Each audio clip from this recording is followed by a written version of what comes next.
اللہ عز و جل فرماتا ہے وَلَقَدْ آتَيْنَا مُوسَى الْكِتَابَ، اور بے شک ہم نے موسیٰ کو کتاب دی اور ان کے بعد لگاتار ہم نے رسول بھیجے. وہ آتینا عیسیٰ ابن مریم البینات، اور ہم نے عیسیٰ کو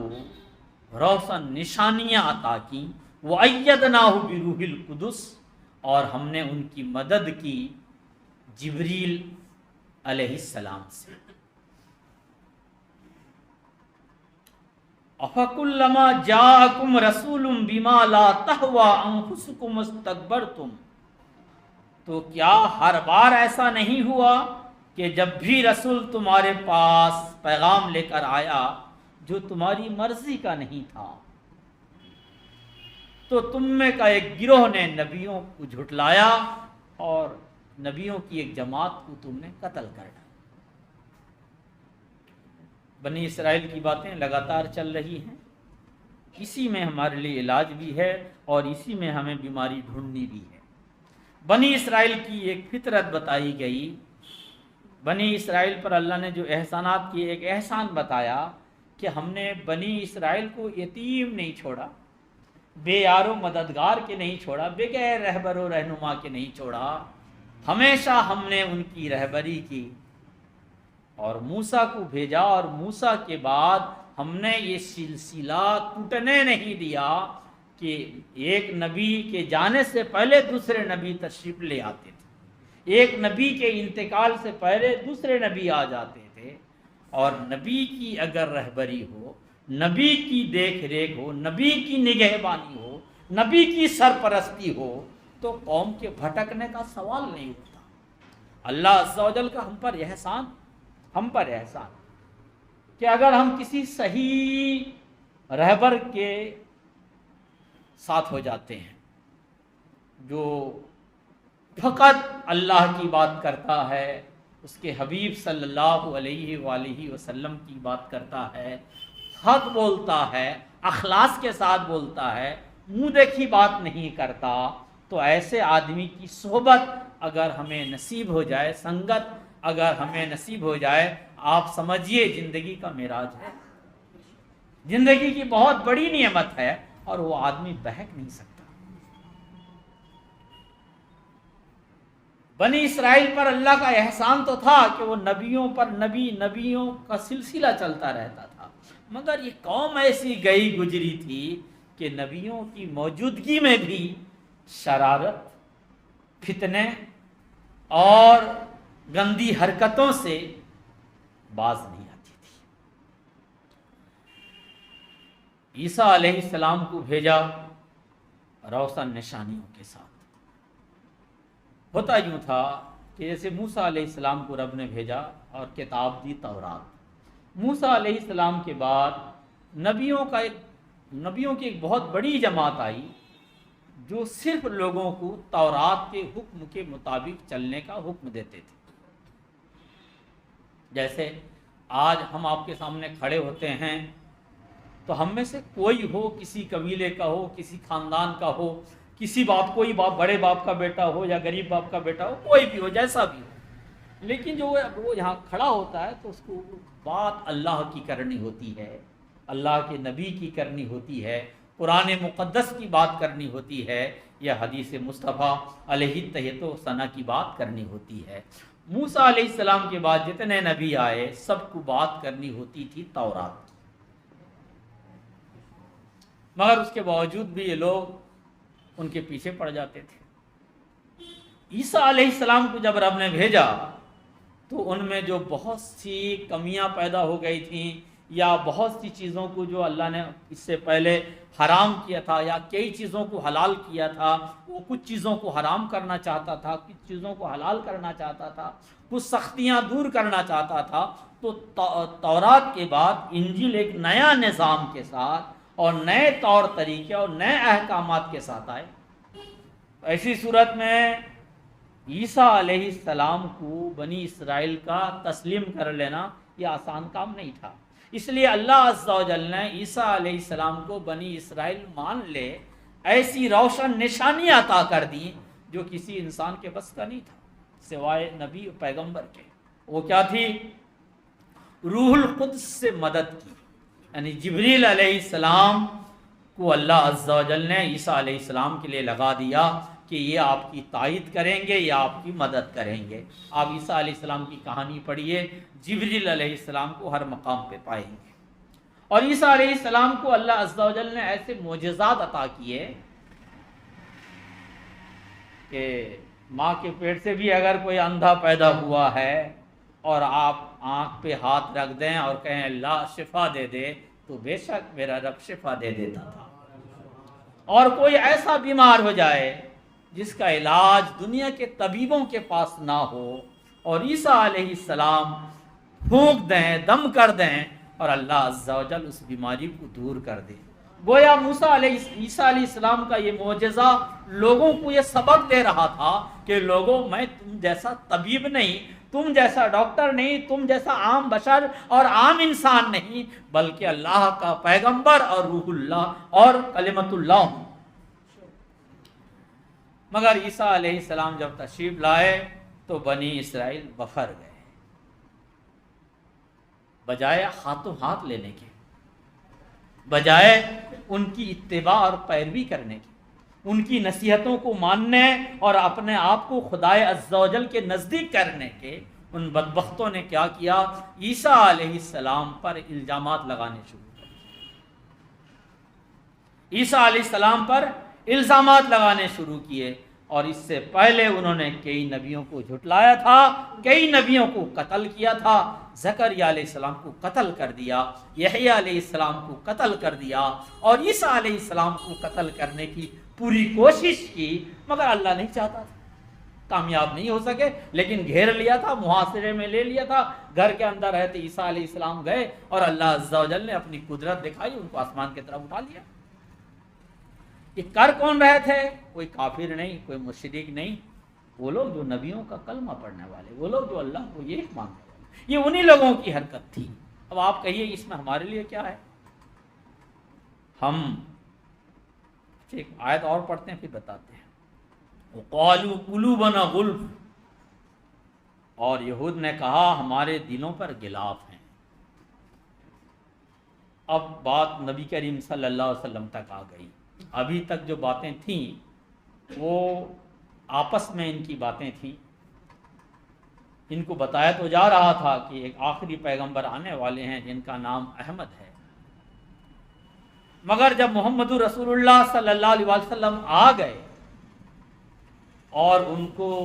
دعوت اسلام دی گئی، قرآن کی دعوت دی گئی، تو وہ کہنے لگے قالوا قلوبنا غلف، ہمارا دل محفوظ ہے، ہمارے دلوں میں غلاف ہے، ہمارے بزرگوں نے ہمارے دلوں میں وہ چیزیں بھر دی ہیں کہ یہاں وہاں سے ادھر ادھر سے کسی کی ضرورت نہیں۔ تو اللہ نے فرمایا اگر ایسا ہے تو فریقاً کذبتم وفریقاً تقتلون، تم میں سے ایک گروہ کچھ نبیوں کو قتل کرتے تھے اور کچھ نبیوں کو جھٹلاتے تھے، ایسا کیوں کرتے تھے اگر تم اپنے پیغمبروں اور نبیوں کو مانتے تھے؟ بل لعنہم اللہ بکفرہم، بلکہ اللہ نے تمہارے دلوں میں لعنت بھیجی ہے تمہارے انکار اور سرکشی کی وجہ سے۔ فقلیلا ما یؤمنون، تو تم ایمان لانے والے نہیں ہو مگر تھوڑے۔ اس میں ہمارے لیے سبق یہ ہے کہ ہم بھی کبھی کسی کے لیے اندھے ہو جاتے ہیں، کسی کے لیے دیوانے ہو جاتے ہیں، تو کہتے ہیں صاحب ہم تو صرف اس کو جانتے ہیں، نہ قرآن نہ حدیث نہ دین نہ پیغمبر، ہم تو صرف ان کو جانتے ہیں۔ نہیں، اس طرح کا عشق آپ کو جنت نہیں لے جا سکتا۔ آپ یہ کہیے کہ یہ صحاب اگر اللہ کی کتاب سے بتائیں گے، رسول اللہ صلی اللہ علیہ وسلم کی سنت سے بتائیں گے، تو صاحب یہی ہمارا دین ہے، ہمارا مربی، ہمارا مرشد، ہمارا فلاں اگر ہمیں بہکا رہا ہے تو ہم ان کے زر خرید غلام نہیں۔ جب آدمی مومن کا یہ مقصد ہو جائے اور یہ نظریہ ہو جائے تو دنیا کا کوئی رہزن ہم پر ڈاکہ نہیں ڈال سکتے۔ لیکن بدقسمتی سے ہوتا یہی ہے، جیسے بنی اسرائیل کے لوگ نبیوں کو بھی انکار کر دیتے تھے، ویسے ہم بھی کسی کا گردیدہ، کسی کا دیوانہ ہو کر اللہ کے احکامات اور رسول اللہ صلی اللہ علیہ وسلم کی سنتوں کو پس پشت پھینک دیتے ہیں اور کہتے ہیں کہ صاحب ہم تو فلاں کے چاہنے والے ہیں، ہم تو فلاں سے تعلق رکھتے ہیں، ہم پر تو فلاں کا رنگ چڑھا ہوا ہے۔ نہیں صاحب، یہی بات تو انہوں نے بھی کہا تھا، وہ قالوا قلوبنا غلف، ہمارے دلوں میں غلف ہے، پردہ چڑھا ہوا ہے، کوئی چیز اثر نہیں کر سکتا۔ لیکن رب کریم نے فرما دیا بل لعنہم اللہ بکفرہم، بلکہ اللہ نے لعنت کی ہے تمہارے دلوں پر، تمہاری سرکشی کی وجہ سے، کفر کی وجہ سے۔ فقلیلا ما یؤمنون، ایک بات ہوئی۔ دوسری بات، وَلَمَّا جَاءَهُمْ كِتَابٌ مِّنْ عِندِ اللَّهِ مُصَدِّقٌ لِّمَا مَعَهُمْ، اور جب ان کے پاس اللہ کی طرف سے وہ کتاب آئی جو اس آسمانی کتاب کی تصدیق کرنے والی ہے، وَكَانُوا مِن قَبْلُ يَسْتَفْتِحُونَ عَلَى الَّذِينَ كَفَرُوا، جو ان کے پاس ہے اور وہ اس سے پہلے اس نبی کے وسیلہ سے کفار کے خلاف فتح کی دعا کرتے تھے۔ فلما جاءہم عرفوا کفروا بہ، اور جب ان کے پاس وہ آ گئے جن کو وہ جان اور پہچان چکے تھے تو انہوں نے ان کے ساتھ کفر کیا، سو کافروں پر اللہ کی لعنت ہے۔ بات کیا ہوئی کہ بنی اسرائیل کو شروع سے یہ تعلیم دی جا رہی تھی کہ آخری پیغمبر جو ہوں گے ان کے پاس ان سے جو بھی ملاقات کرے وہ اسلام قبول کر لے، اور ان کی سنگت میں، صحبت میں جو بھی بیٹھے گا وہ بدبخت نہیں ہوگا۔ ان کی سنگت میں، ان کی صحبت میں بیٹھنے والا اللہ کی نعمتوں سے محروم نہیں ہوگا، بلکہ اللہ عز و جل کے محبوبوں میں ہوگا۔ یہ باتیں انہیں پہلے بتائی جا چکی تھی۔ اب جب رسول اللہ صلی اللہ علیہ وسلم تشریف لے آئے اور اللہ کی کتاب قرآن کے ساتھ آئے، اور قرآن وہ کتاب ہے جو تورات کا انکار نہیں کرتا بلکہ تورات کی تصدیق کرتا ہے، تورات کو مانتا ہے۔ اگر آپ کے ہمارے باپ دادوں میں کوئی بڑے بزرگ تھے، اللہ والے تھے، اس کے بعد ہم میں سے کوئی آپ کے سامنے کھڑا ہوا اور وہ کہنے لگا وہ تو اچھے لوگ نہیں تھے، ایسے تھے ویسے تھے، تو یہ بات ہضم ہونے والی نہیں ہے، کیونکہ صاحب وہ تو اللہ کی باتیں کرتے تھے۔ لیکن اگر ہم میں سے ہمارے سامنے کوئی کھڑا ہو اور کہے کہ نہیں صاحب وہ لوگ جو تھے جو آپ کے باپ دادوں میں ہیں وہ بڑے شریف لوگ تھے، بڑے نیک لوگ تھے، وہ جب بھی بات کرتے تھے اللہ کی کتاب کی بات کرتے تھے، اور وہ جب بھی راستہ بتاتے تھے تو اللہ کا راستہ بتاتے تھے، تو آپ کو اس آدمی کو ماننا چاہیے۔ جیسے آج ہم کہتے ہیں ہمارے علاقے میں برہان ملت رحمۃ اللہ علیہ ایک باوقار عالم دین گزرے، باوقار عالم دین جن کو قرآن کا علم تھا، حدیث کا علم تھا۔ آپ نے ان کی زندگی کو قریب سے دیکھا ہے، آپ کے باپ دادوں نے دیکھا ہے، اور ان کی کتابوں کو ہم لوگوں نے دیکھا ہے۔ مگر ستم یہ ہے کہ آج اگر ان کی کتاب کی بات، انہوں نے جو تحریر کی ہے وہ بات بولتے ہوئے ہمیں ڈر لگتا ہے، ان کی بات، ان کی لکھی ہوئی بات ہمیں بولتے ہوئے ڈر لگتا ہے۔ کیوں؟ اس لیے کہ ہم میں سے کوئی کیا سمجھ جائے گا، اور جیسے بنی اسرائیل میں قتل ہوتا تھا ویسے شاید قتل نہ ہو لیکن فتویٰ تو لگ جائے، الزام لگ جائے، وہاں بیٹھتا وہاں جاتا، یہ کرتا وہ کرتا، اور مقصد وہ نہیں کہ اس میں کچھ کیا ہوگا، فقط اس لیے کہ اس کو بدنام کر دو تاکہ اس کی بات نہ چلے۔ حالانکہ ہم تو کہتے ہیں کہ برہان ملت کا جو راستہ تھا وہ ہمارا راستہ۔ تو اگر اسی طرح نبی کریم صلی اللہ علیہ وسلم جب آئے تو آپ نے فرمایا یہ جو اللہ نے ہمیں قرآن دیا ہے یہ تورات کا انکار نہیں کرتا، یہ انجیل کا انکار نہیں کرتا، یہ زبور کا انکار نہیں کرتا، کیونکہ زبور بھی اللہ کی کتاب ہے، تورات بھی اللہ کی کتاب ہے، انجیل بھی اللہ کی کتاب ہے، یا اور یہ اللہ کی آخری کتاب ہے، یہ کتاب ان ساری کتابوں کی ماننے والی ہے۔ کانوا من قبل یستفتحون علی الذین کفروا، اور اس بنی اسرائیل کو ہمارے پیغمبروں نے، موسیٰ علیہ السلام اور دیگر نبیوں نے سکھایا تھا کہ جب تم پر کوئی کٹھن وقت آ جائے، مشکل میں پھنس جاؤ اور پریشان حال ہو جاؤ، تو تم آنے والے نبی کے سہارے اپنے رب کو پکارنا، تو اللہ تعالیٰ تمہاری دعاؤں کو قبول کر لے گا، ہے نا۔ ہم لوگ وسیلہ کو ناجائز یا حرام نہیں کہتے، ہم جائز کہنے والے لوگ ہیں۔ حضرت موسیٰ علیہ السلام، حضرت عمر فاروق رضی اللہ تعالیٰ عنہ اپنے دور میں کال آ گیا، قحط آئی، بارش کئی سال سے نہیں ہوئی، کھانے پینے کے لالے پڑ گئے، تو آپ حضرت عباس رضی اللہ تعالیٰ عنہ کو آگے آگے کیے اور کہا، اے میرے رب، جب تیرے نبی تھے تو ہم تیرے نبی کے سہارے تجھ کو پکارتے تھے، تیرے نبی کے وسیلہ سے تجھے پکارتے تھے،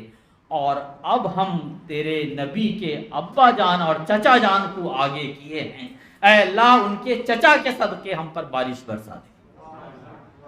تو اللہ عز و جل نے بارش برسائی۔ وسیلہ کو ہم جائز مانتے ہیں۔ یہ بنی اسرائیل جب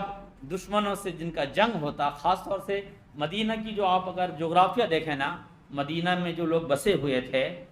ان میں سے 5 قبیلہ بڑا طاقتور تھا۔ ایک کا نام تھا اوس، دوسرے کا نام تھا خزرج، تیسرے کا نام تھا قنقا، چوتھے کا نام تھا نودیر، اور پانچواں کا نام تھا قریظہ۔ یہ بنی قریظہ، بنو قنقا اور بنو نودیر، یہ 3 یہودی قبیلے تھے، اور اوس اور خزرج یہ دونوں مشرک قبیلہ تھے، اور یہ تینوں قبیلہ ایک ساتھ ہوتے تھے، اور یہ دونوں قبیلہ ایک ساتھ عموماً یہودیوں کی اور مشرکوں کی جنگ اور لڑائی چلتی رہتی تھی۔ تو یہ دھمکی دیتے تھے کہ آنے والے پیغمبر آئیں گے تو ان کے صدقے، ان کے سہارے ہم تم پر فتح یاب ہو جائیں گے، اور جب کسی جنگ میں شکست کھانے کی نوبت آ جاتی تو یہ اللہ سے دعا کرتے ہیں، اللہ وہ جو نبی آنے والے ہیں ان کے صدقے ہمیں جنگ جیتنے کی توفیق دے، ہمیں کامیابی کرے۔ اللہ کامیاب کر دیتا تھا۔ اسی بات کو اللہ تعالیٰ اپنی کتاب میں کہتا ہے، وہ کانوا من قبل یستفتحون علی الذین کفروا، اور وہ اس سے پہلے اس نبی کے وسیلہ سے کفار کے خلاف دعا کرتے تھے، فلما جاءہم ما عرفوا کفروا بہ، اور جب ان کے پاس وہ آ گئے جن کو وہ جان اور پہچان چکے تھے، یعنی محمد رسول اللہ صلی اللہ علیہ وسلم جب ان کے پاس آ گئے، ان کو وہ جان بھی رہے تھے، پہچان بھی رہے تھے، فکفروا بہ، تو انہوں نے ان کا انکار کر دیا۔ اور کس طرح پہچانتے تھے؟ اللہ نے قرآن کی ایک دوسری آیت میں کہا، یعرفونہ کما یعرفون ابناءہم، یہ نبی کریم صلی اللہ علیہ وسلم کو بطور نبی ایسا پہچانتے تھے جیسا باپ اپنے بیٹے کو پہچانا کرتا ہے، جیسا باپ اپنے بیٹے کو پہچانا کرتا ہے، وہ نبی آخر الزمان صلی اللہ علیہ وسلم کو اسی طرح پہچانتے تھے کہ بے شک یہ اللہ کے نبی ہیں، اس کے باوجود بھی ان کے دل میں جنگ لگ چکا تھا، اور انہوں نے جو پہلے نبیوں کو قتل کرنے کی کوشش کی تھی سو کی تھی محمد رسول اللہ صلی اللہ علیہ وآلہ وسلم کو بھی انہوں نے قتل کرنے کی سازش کی۔ بنو نودیر ایک قبیلے کا نام ہے، یہودی قبیلہ ہے، اس کے ایک آدمی نے ایک مسلمان کو قتل کر دیا۔ نبی محترم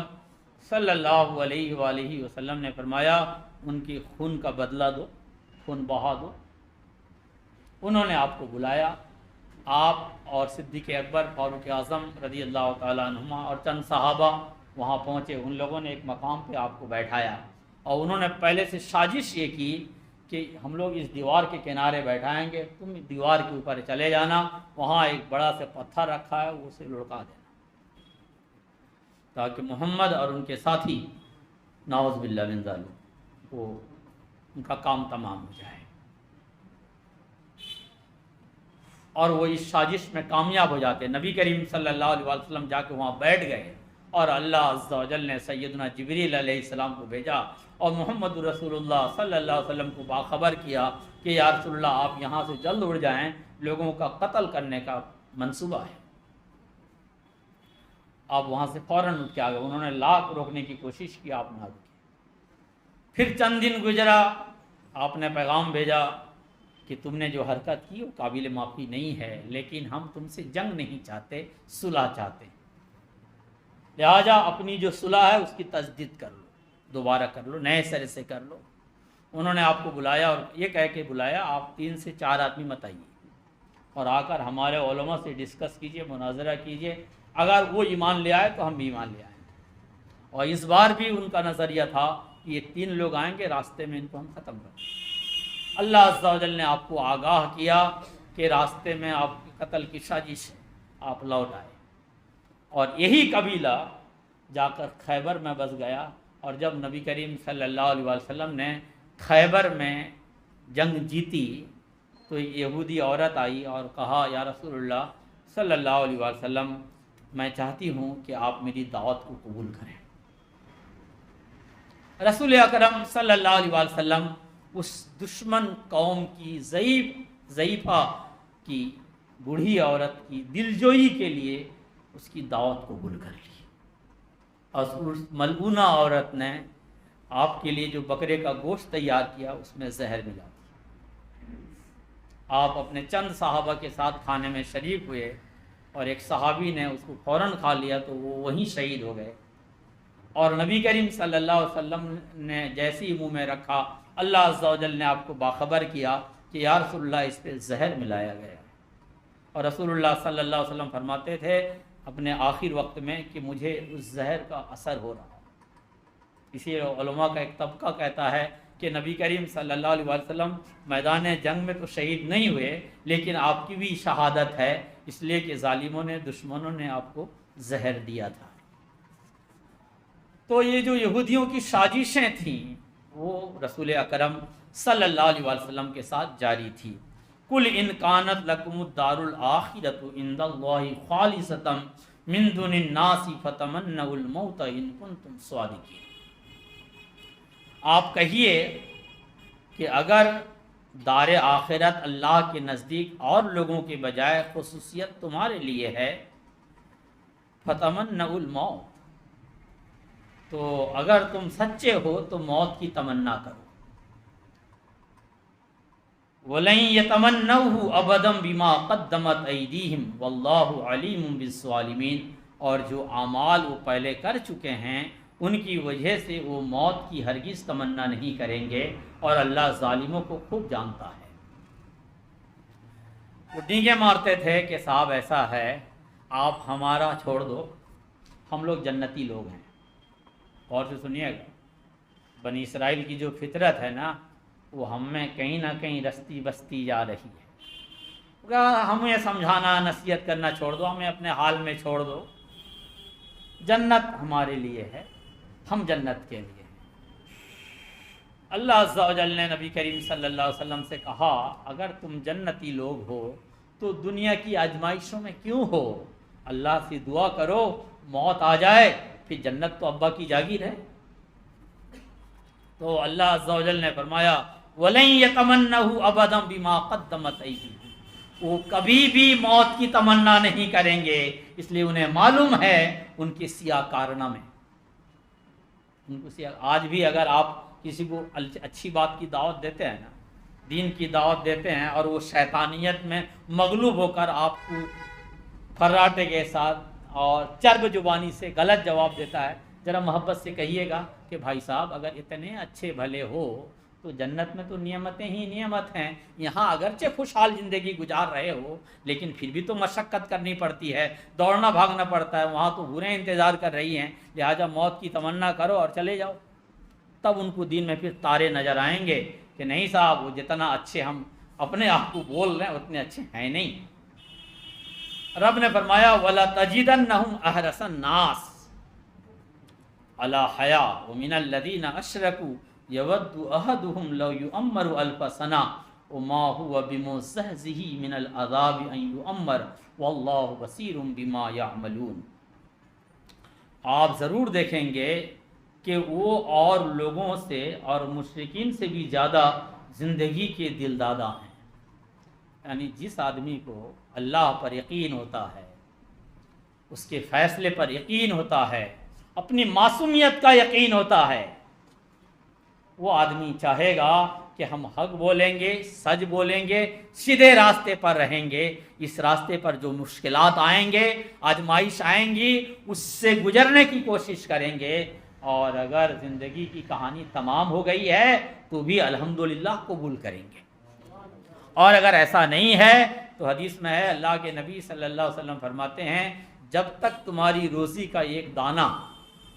جب تک تمہاری روزی کا ایک دانہ اور زندگی کا ایک لمحہ باقی ہے، موت نہیں آ سکتی۔ تو فرمایا کہ یہ لوگ، اگر آپ کہو کہ اگر تم جنتی ہو تو موت کی تمنا کرو، تو موت کی کبھی تمنا نہیں کریں گے، اور ان میں سے ہر ایک چاہتے ہیں کہ 1000 سال کی انہیں زندگی مل جائے۔ رب فرماتا ہے اگر بفرض محال انہیں 1000 سال کی زندگی دے